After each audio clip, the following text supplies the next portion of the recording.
Welcome to Module 1. Here we explore the fundamental issue blockchain solves: digital trust. We examine why centralized systems face tampering, censorship, and single-point failures. Blockchain was created to solve the foundational problem of digital trust. Before decentralized architectures, online interactions relied on banks and corporations. In centralized systems, one authority maintains the ledger.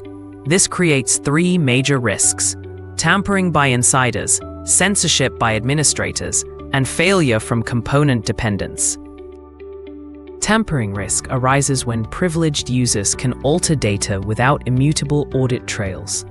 Traditional databases allow edits, making trust dependent on human integrity. Censorship risk means operators can delay, filter, or refuse actions.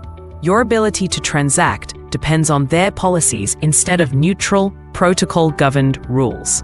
A single point of failure means one malfunction can disrupt the entire system. Centralized designs are brittle by nature. Blockchain removes centralized trust by distributing control across independent nodes. Each node stores the ledger, and records become append-only and cryptographically verifiable. Hash linking secures each block to its predecessor.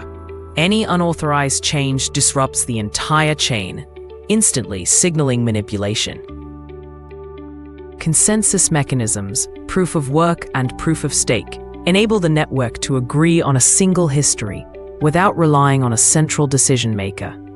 Blockchain delivers trust without a central authority. It enables transparency, tamper evidence, censorship resistance, and high reliability. Blockchain solves the digital trust problem through decentralization, cryptography, and consensus. Up next, the core system properties.